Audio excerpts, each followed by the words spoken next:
Bollywood gangster, घर के बाहर फायरिंग और फिर एक ऐसा एनकाउंटर जिसने यूपी से लेकर दिल्ली और हरियाणा तक की पुलिस की कहानी बयां कर दी।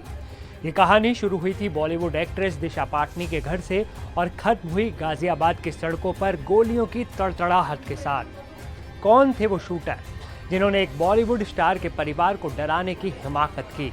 उनके पीछे किसका हाथ था और कैसे 3 राज्यों की पुलिस ने मिलकर एक ऐसा जाल बिछाया जिससे वो बचकर निकल ही नहीं सके और फंस गए? ये सिर्फ एक एनकाउंटर की कहानी नहीं है, ये उस पूरे ऑपरेशन की कहानी है जिसमें दांव पर एक एक्ट्रेस की सुरक्षा और एक राज्य सरकार की साख लगी थी। चलिए आज इस पूरे हाई प्रोफाइल केस को परत दर परत खोलते हैं। नमस्ते, मैं हूं असीम और आप देख रहे हैं एनडीटीवी इंडिया। सबसे पहले चलते हैं 12 सितंबर की उस रात में, जगह बरेली उत्तर प्रदेश, जहां बॉलीवुड एक्ट्रेस दिशा पाटनी के घर के बाहर का सन्नाटा गोलियों की आवाज से टूट गया। बाइक पर आए अज्ञात हमलावरों ने घर पर ताबड़तोड़ कई राउंड फायरिंग की और गायब हो गए। व्हाइट अपाचे पर आए थे।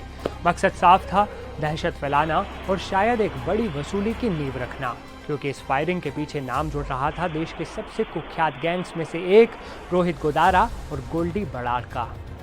एक बॉलीवुड एक्ट्रेस के घर पर फायरिंग की खबर ने खलबली मचा दी।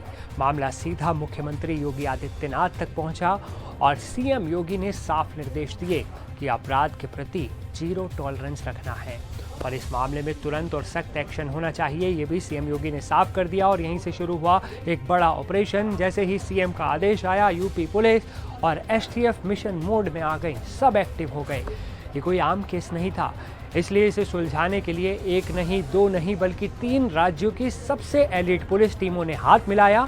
यूपी एसटीएफ, दिल्ली पुलिस की स्पेशल सेल और हरियाणा की एसटीएफ टीम, तीनों साथ आ गई।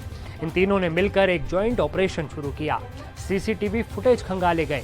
बरेली से लेकर आसपास के सभी रास्तों से सैकड़ों सीसीटीवी फुटेज की जांच की गई। खुफिया नेटवर्क एक्टिव किया गया। गैंग्स की दुनिया में अपने मुखबिरों का जाल फिर से बिछाया गया ताकि आरोपियों को दबोचा जा सके। रिकॉर्ड्स का मिलान हुआ, पड़ोसी राज्यों के क्रिमिनल रिकॉर्ड्स को खंगाला गया और बहुत जल्द पुलिस को वो सुराग मिल गया जिसका उन्हें इंतजार था। शूटरों की पहचान हो गई। एक था हरियाणा के रोहतक का रविंदर और दूसरा सोनीपत का अरुण। दोनों ही गोदारा और बराड़ गैंग के एक्टिव मेंबर थे और रविंदर का तो पुराना आपराधिक रिकॉर्ड भी रहा है। तो फिर शुरू हुई उनकी पकड़ की कहानी। शूटरों की पहचान हो चुकी थी, अब बस उन्हें दबोचना बाकी था।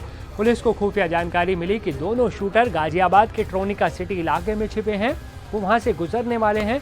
तीनों राज्यों की जॉइंट टीम ने मिलकर एक चक्रव्यूह तैयार किया और इलाके की घेराबंदी कर दी। पुलिस ने जब उन्हें सरेंडर करने को कहा तो उन्होंने पुलिस टीम पर ही फायरिंग शुरू कर दी, वो भी हाईटेक हथियार से।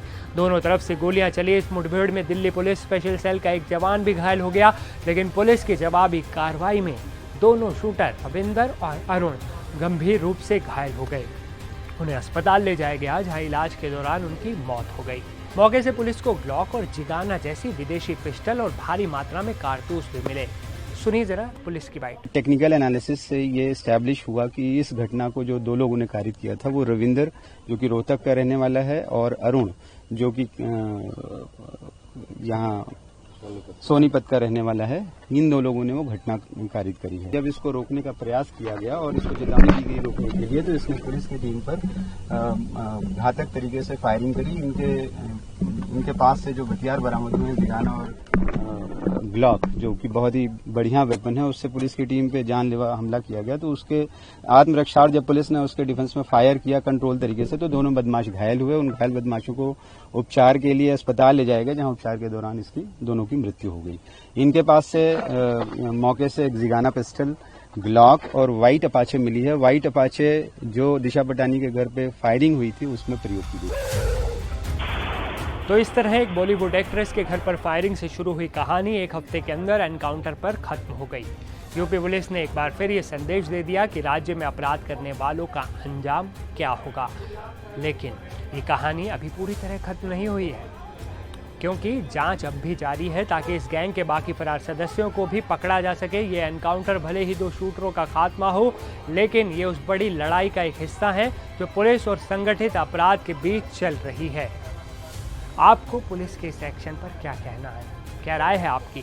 क्या इस तरह के एनकाउंटर संगठित अपराध को खत्म करने के लिए जरूरी हो गए हैं? अपनी राय नीचे कमेंट में ज़रूर बताएं।